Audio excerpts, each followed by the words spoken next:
It's easy to get overwhelmed when trying to find activities for your dog. There are a lot of products to entertain or train your dog, and they can be pretty expensive. But if you think that offering your dog some enrichment and training is going to cost a fortune, well, I'm here to show you how to do it on the cheap. And by doing enrichment activities with your dog, you can avoid some really big problems that will crop up. Stick around and we'll talk about that just a little bit later. So for today's video, my teammate Allison and I went to the Dollar Tree. Our mission? To find fun dog training and enrichment supplies.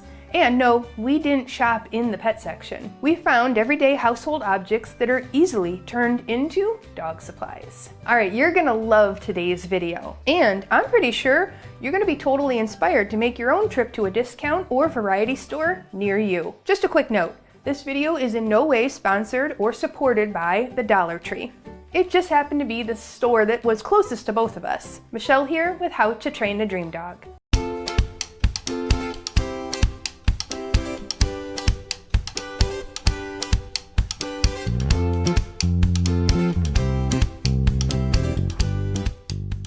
Okay, let's get started with the first item. Now Allison bought a gardening pad. This is the kind you'd use to protect your knees when you're out gardening. Allison thought it would be fun to train Lincoln to put his feet on it. Now, not every training session has to be for a long-term goal, but for this one, it could be that you're working on exposure training sessions. And this pad gives you just enough of a texture to count as an item on our exposure list. Lincoln loves training and Allison had fun doing it too, so it was a win-win. Now, training is also a great way to build a relationship, and it helps work out your dog's brain, which is really important to prevent unwanted behaviors, and one of those is biting. Now, we are going to get to that in just 1 minute. All right, so to do this activity, Allison lured him into a position so that his feet were on the pad. Then she released the treat. It took a few practice sessions, but pretty soon, Lincoln was picking up the idea and he was happily putting his feet on it for a few pieces of kibble. Allison started adding a hand signal every time she did it. Pretty soon, the hand signal alone cued the behavior. Later, once Lincoln was doing it consistently with the hand signal, Allison added in the word. That's how we teach new behaviors. Pro tip, add the verbal cue in last. It's the least important part. I think Lincoln enjoyed this training session. And if Allison wanted to continue, she could keep training him in order to put all 4 paws on it or lay on it. All right, here's something I bought to do with Pickles. Now, I used a little basket to make an enriching snuffle activity. I got some long fabric and I cut it into strips, and I just made sure that they were long enough so I could put some kibble inside of it. Pickles has to really use his nose to get in there and get the kibble out. He enjoyed it quite a bit and it kept him busy for quite a while. He is a world-class snuffler, but just changing a few parts of the tool makes it a novel experience for him. Normally, we would have used a snuffle mat, but this was a lot of fun for him to do.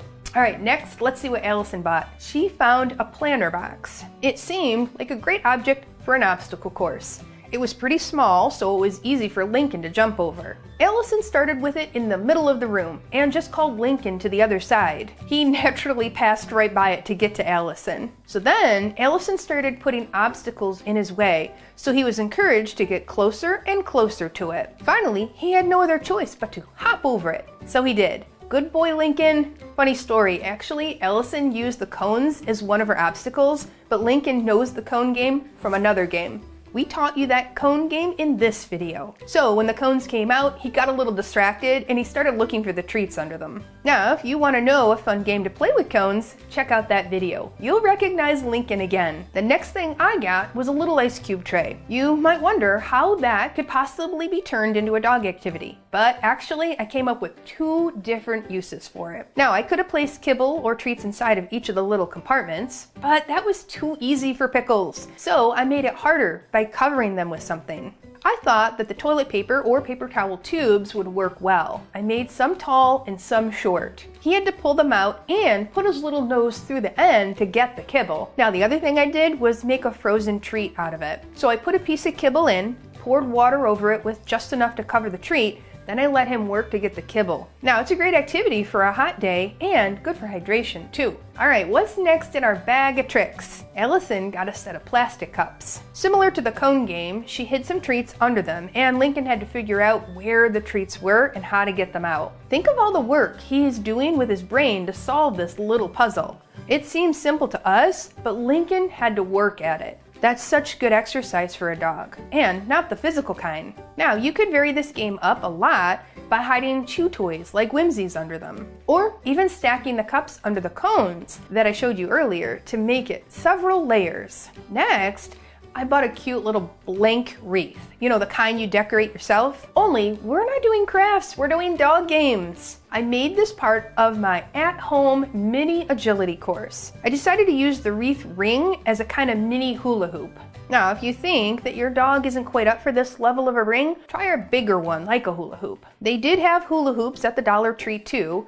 Those can be used for the larger dogs. And you might be thinking, sure, this is all fun and games, but what about the biting that occurs during training sessions or when we're just trying to play with our dogs? Yes, I feel you. A lot of students in my online course have similar challenges with biting. Now, one of those things we help them with is figuring out their puppy's schedule and what's the best combination of mental and physical activities that help prevent unwanted behaviors. Well, the activities I described today can help redirect your puppy's brain onto something positive instead of that frustrating nipping and the biting. Now, the schedule will actually help you determine which part of the day will work best for these fun games. All right, I have a few more tips on biting that I want to share after I get through these other fun Dollar Tree items. Next up, Ellison introduced a funny pool toy. You might be wondering what in the world we could do with a pool toy.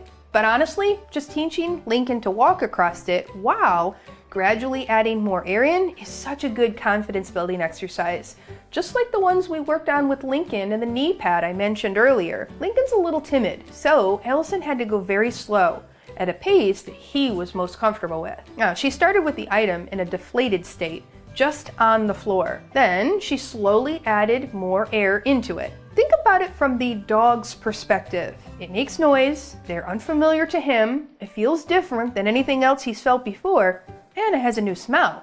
All of this leads to working hard in a cognitive way, which is also important to do on a daily basis. Now, for my next item, I decided to make a little Easter egg hunt for Pickles. But instead of plastic eggs, I used little trucks that came apart and I hid treats in them. This is a game we do together. Now, when he finds them, then I have to open them up and give him the treats from inside. I like that because when he waits for me to open it up, it settles his brain a little bit and keeps him from getting too ramped up by this exciting, energetic game. There were 6 little trucks in a package, so I hid all 6 for him to find. Getting too ramped up with a high energy game is also something we can think about when talking about biting. Now, I've seen a lot of dogs doing these endless games of fetch, which ends with a dog being just totally overstimulated and out of control. And then we see lots of biting. So these brain games are one way to keep the energy level a little more moderate, but still tire out our dog. Now, Ellison's final item was a green, shallow organizing basket. Lincoln is a small guy, so things that are low are perfect for him. Ellison turned this into a snuffle box with a twist. She wrapped up some treats in towels and threaded them through the holes in the basket. Now, this made it a little more difficult for Lincoln to get the treats out. Ellison used high-value treats for this activity to keep Lincoln motivated to try harder. This activity really worked out his brain, and when he was done, he was ready for a nap. Now, if you're having a great time with this video, show us some love by commenting, subscribing, sharing, or using the super thanks feature. All right, for my last product, it didn't turn out exactly how I wanted because it was a little flimsy. But what I did do was use it as a stand to hold some rolled towels. In the rolled towels, I just put some kibble and some treats, so Pickles had to figure out how to get the towels out to get to the good stuff. I actually fit quite a few towels in there. I decided to use hand towels because washcloths are too small and could be ingested if I looked away for even a minute. Pickles doesn't get into too many things anymore, but I still have some puppy proofing in place to make sure he can't eat something that's unsafe, like washcloths. Using puppy proofing also helps with biting because it can prevent the dog from jumping and biting on you when you walk through a room. Now, it won't always be this way, but for now, be sure to keep your puppy proofing up and don't let your dog practice the habits that you don't like. Now, I hope you got some good ideas on enrichment today and a few good tips on biting too. I'm sure I wasn't able to solve all your biting woes, but I have more on that if you need it. If you have a land shark who's biting right now, we have a great video that you're gonna love. So head over to this one next and go through even more ideas on how to manage that annoying puppy biting. All right, in the comments, tell me which one of today's products did you like most? And if you do any creative enrichment activities like these, share them with us. All right, this is Michelle Lennon, Dollar Tree shopper, certified dog trainer, and your favorite puppy expert, signing off.